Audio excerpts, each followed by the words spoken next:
Okay, a few years ago, a friend of mine decided to take a crack at distributing IBU boards. That relationship was not entirely successful. I watched it all unfold. I did get a couple of boards from him back then, and they were absolutely fine. One of them's in my Hetzer, still running like a champ. But there were problems, and he got a couple of bad boards, and he got no support from the people across the pond. So eventually, as is expected, he got frustrated. He put them all in a box, and they've been there ever since. Well, now he sent them all to me to be tested to see which ones are good, and I have both base and pro. This is a base unit, and I'm testing them in two stages. The first test is on the bench, and we'll test all of the lower hull functions, and this is going to be a demonstration of that bench test. So we're going to test gearboxes to make sure they got forward and reverse. We're going to test the momentum feature to make sure it works. Sound, speaker, engine start, smoke unit, everything that is controlled in the lower hull will be tested right here on the bench. Now that's the big deal about these boards. These are the green boards, the IBU2, not the IBU Ultimate. The IBU Ultimate has momentum that cannot be disabled, and that's why I don't own one, and I will not buy one as long as that's the case. And the IR battle guys tell me that not being able to disable your momentum during an IR battle is a major handicap. You want to be able to pop out from behind a building and make your shot and get back under cover. Momentum really slows you down, leaves you vulnerable, you get your butt kicked.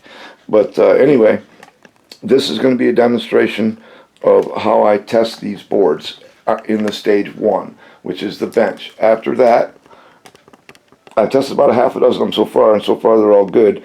So all the good ones will then go into this tank. That's an IMEX Tigen Metal Edition Tiger 1. It does have a plastic turret on it, but that's because I didn't like the way the hull was starting to bow. But they'll go in there and we'll test all the upper hull functions like rotation and traverse and make sure the machine gun lights up and the headlights come on and all that good stuff. And I'll drive it around and make sure that everything's good. So these will be thoroughly tested boards, and then they will be put back on the market.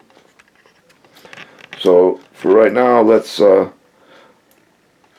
me show you how I do the bench test. I'm using a FlySky i6. Now if somebody picks one of these up, I will test their board again and do another video, so that because they'll be getting the actual SD card that I'm testing and the servo cables. I've been using the same servo cables to test all the boards, but I know that some of them have come up bad in the past. So I'll be testing the ones that are going to actually be delivered. So you know that when you get it, everything, or when it leaves here, everything is good to go and as it's supposed to be. Like I said, we're using a FlySky i6. So I plug everything into the board first to run the bench test. We plug in the motors. Now I also have TPA units, which is the amp, and those amps are impressive. I'm using one in my Hetzer. I'm using it with a with the TPA on the IBU2 Pro, and then I've got we got two 4-inch 4-ohm speakers. With the TPA, it splits everything into two separate sound tracks. One for engine sounds and one for secondary sounds like gun and turret rotation and stuff like that. So, once everything's plugged in, we turn it on. I put an SD card in there. What do I do with my, can't find my toothpick. Can't even find my box of toothpicks. Here it is, right here. Okay, so the first thing I do is I throw dip switch 4, 6, and 8. Something's wrong here. Don't have the power plugged in. Okay, so I throw dipstick 4, 6, and 8. I then move all the sticks. I'm calibrating the sticks for each individual board. You're going to have to do this if you get one of these, because you're going to have your own radio and all that good stuff. But it's pretty easy. You just throw dip switch 8, move the sticks to all their different positions, and then throw dip switch 8 in the other direction. Okay, and now we try engine start. That's the big one. Bingo. So I do believe this board is going to be all good. Everything's going to be good on this.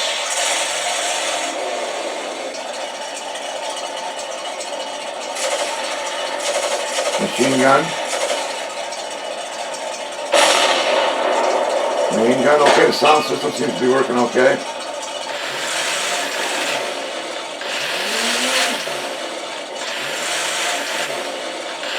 Gearboxes are working okay. I'm now going to test the momentum feature.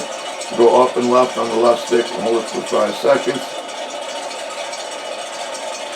Yep, momentum is working.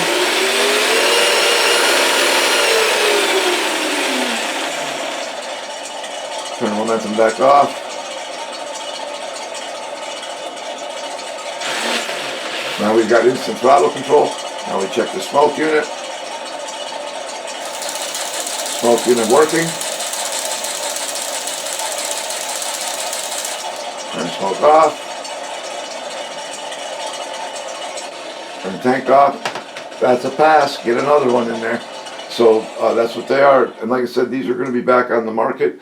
Nothing's written in stone yet, and I'm always willing to haggle, but they're going to be right around the same as what they cost back in 2015,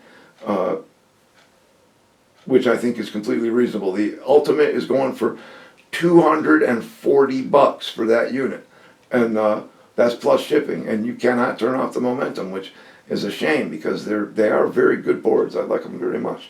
But anyway, there's another successful bench test. Once all of the units have been tested in stage 1, then I'll move on to stage 2. They're all being marked and put back in their bags and all that good stuff. So you guys know where to find me. See you next time.